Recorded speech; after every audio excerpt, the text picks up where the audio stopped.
Nursing education ക്ലാസ്സിലേക്ക് എല്ലാവർക്കും ഒരിക്കൽ കൂടി സ്വാഗതം. അടുത്ത question, aspects of verbal communication. Verbal കമ്മ്യൂണിക്കേഷന്റെ ഇതിന് തന്നിരിക്കുന്നവയിൽ ഏതൊക്കെയാണ് വെർബൽ കമ്മ്യൂണിക്കേഷനുമായിട്ട് ബന്ധപ്പെട്ടിരിക്കുന്നത്? Option A vocabulary, option B poster, option C art and music, option D messages within message. Verbal കമ്മ്യൂണിക്കേഷന്റെ ആസ്പെക്ട് എന്താണ്? വായിക്കായിട്ടും ഇത് ഒറ്റയടിക്ക് ഉത്തരം പറയാവുന്ന ഒരു ആൻസർ ആണ്. അപ്പൊ നമുക്ക് എന്താ, ഒരു കമ്മ്യൂണിക്കേഷൻ സംഭവിക്കണമെങ്കിൽ അവിടെ എന്ത് വേണം? അവിടെ ഒരു കണ്ടന്റ് വേണ്ടേ? കണ്ടന്റ് ഉണ്ടായാൽ മാത്രം പോരാ. ഇപ്പൊ ഇന്ത്യയിൽ ഒരു കമ്മ്യൂണിക്കേഷൻ, രണ്ട് വ്യക്തികൾ തമ്മിൽ കമ്മ്യൂണിക്കേഷൻ സംഭവിക്കണമെങ്കിൽ അവിടെ ഒരു കണ്ടന്റ് വേണം, അത് ഡെലിവറിയും ചെയ്യണം. ഇപ്പൊ കണ്ടന്റ് പരമായിട്ട് കണ്ടന്റ് ക്ലാരിറ്റി ഉള്ളതായിരിക്കണം, കൺസൈസ് ആയിരിക്കണം, കംപ്ലീറ്റ് ആയിരിക്കണം, ആക്യുറസി ആയിരിക്കണം, റെലവൻസ് ആയിരിക്കണം. ഡെലിവറി ആണെങ്കിൽ ടോൺ ഉണ്ടാകണം, നല്ല പിച്ച് ഉണ്ടായിരിക്കണം, നല്ല വോളിയം ഉണ്ടായിരിക്കണം, നല്ല റേറ്റ് ഉണ്ടായിരിക്കണം. നമ്മൾ പറയുന്ന കാര്യങ്ങൾ വ്യക്തതയോടെ പോസ് ചെയ്ത് പറയാൻ കഴിയണം, അല്ലെ? നല്ല വ്യക്തമായ കാര്യങ്ങൾ, വാക്കുകൾ ഉച്ചരിക്കണം, അല്ലെ? അപ്പൊ അതൊക്കെ എന്താണ്? അതൊക്കെ എന്തുമായിട്ട് ബന്ധപ്പെട്ടതാണ്? വൊക്കാബുലറിയുമായിട്ട് ബന്ധപ്പെട്ടതാണ്. അപ്പൊ അതിന്റെ ആൻസർ എന്താണ്? Option A.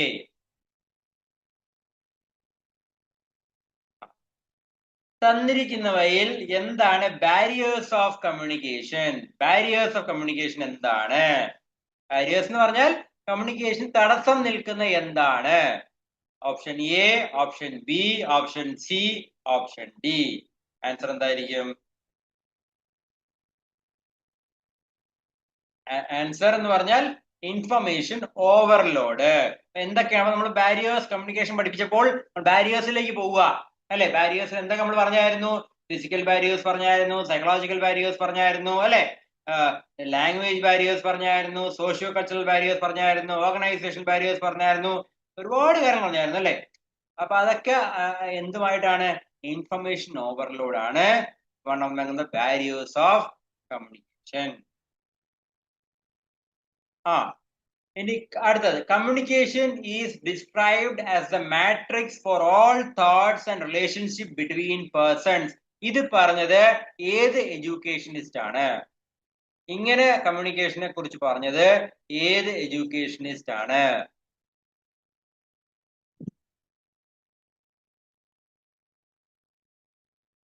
ഒരുപാട് എഡ്യൂക്കേഷനിസ്റ്റ് കമ്മ്യൂണിക്കേഷനെ കുറിച്ച് പറഞ്ഞിട്ടുണ്ട്. അപ്പൊ ഇങ്ങനെ പറഞ്ഞത് ആരായിരിക്കും? ഓപ്ഷൻ ബി മുറേ ആൻഡ് സെറ്റ്നർ ആണ് കമ്മ്യൂണിക്കേഷനെ മാട്രിക്സ് ആണെന്നും തോട്ട്സും റിലേഷൻ ബിറ്റ്വീൻ പേഴ്സൺസ് ആണെന്നും പറഞ്ഞത് മുറേ ആൻഡ് സെറ്റ്നർ ആണ്. ഇനി അടുത്തെന്ന് പറഞ്ഞാൽ mental processing of the message, understanding the senders message. Mental processing of the message, understanding the senders message. Sender കൊടുക്കുന്ന മെസ്സേജ് അണ്ടർസ്റ്റാൻഡ് ചെയ്യാൻ പറ്റണം, മെന്റലായി പ്രോസസിങ് ചെയ്യാൻ പറ്റണം. അപ്പൊ ആദ്യമേ നിങ്ങൾ ക്വസ്റ്റ്യന്റെ സെക്കൻഡ് പാർട്ട് വേണം മനസ്സിലാക്കാൻ. ആദ്യമേ അത് കഴിഞ്ഞിട്ട് നിങ്ങൾ ഫസ്റ്റ് പാർട്ട് വായിക്കുമ്പോൾ കൺഫ്യൂസിങ് ആയിരിക്കും. Mental processing of message and understanding the sender's. എന്നാൽ first you should understand sender's message, അല്ലെ? അപ്പം understanding sender's message, then you are going to process that. അപ്പൊ അതെന്താണ്? അതിനെ എന്തെന്ന് വിളിക്കാം നമുക്ക്? അതെന്താ? ഡീകോഡ് ആണോ, എൻകോഡ് ആണോ, ഫീഡ്ബാക്ക് ആണോ, ഇമിഗ്രേഷൻ ആണോ? അപ്പൊ നിങ്ങൾ ഇമിഗ്രേഷൻ നിങ്ങൾക്ക് ഇമാജിനേഷൻ ഒരിക്കലും വരത്തില്ല. ഫീഡ്ബാക്ക് ഒരിക്കലും വരും. ഒന്നുകിൽ ഡീകോഡ് അല്ലെങ്കിൽ എൻകോഡ്. ആൻസർ എന്തായിരിക്കും? Answer is what? Answer is decode. Option A, decode is the answer. Next, a technique whereby to repeat the main message the client expressed is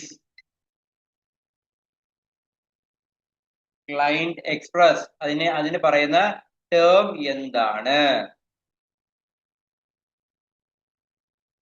A technique whereby to repeat the main message the client express. ഒരു client express ചെയ്ത ഒരു മെസ്സേജിന് നമ്മൾ വീണ്ടും repeat ചെയ്യുന്നു. അതിനെ നിങ്ങൾക്ക് listening എന്ന് വിളിക്കാമോ, റീസ്റ്റേറ്റിംഗ് എന്ന് വിളിക്കാമോ, ക്ലാരിഫിക്കേഷൻ എന്ന് വിളിക്കാമോ, അതോ റിഫ്ലക്ഷൻ എന്ന് വിളിക്കാമോ?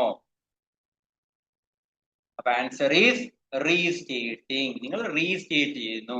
ക്ലാരിഫിക്കേഷനും റിഫ്ലക്ഷനും നിങ്ങളെ ഞാൻ എനിക്കൊന്നും അറിയായിരിക്കും. ക്ലാരിഫിക്കേഷൻ നമ്മൾ പറഞ്ഞു പോയതാണെന്ന്.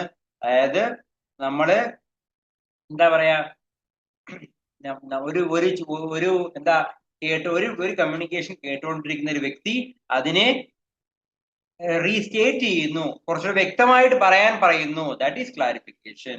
ഇനി എന്താണ് റിഫ്ലക്ഷൻ? ഒരു എന്താ പറയാ, ഒരു വ്യക്തി നമ്മൾ സംസാരിച്ച കാര്യം ആ ലിസണർ റിപ്പീറ്റ് ചെയ്യുന്നു, റീസ്റ്റേറ്റ് ചെയ്യുന്നു, മിറർ ചെയ്യുന്നു ആ ഫീലിങ്സിനെ, ആ സ്പീക്കർ പറഞ്ഞ കാര്യങ്ങൾ. അതാണ് ദാറ്റ് ഈസ് റിഫ്ലക്ഷൻ.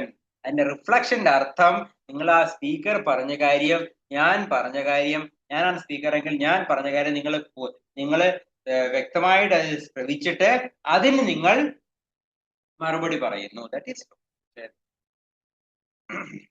ഇനി next, if a person is communicating with his friends on telephone, it is referred as what? It is referred as what communication?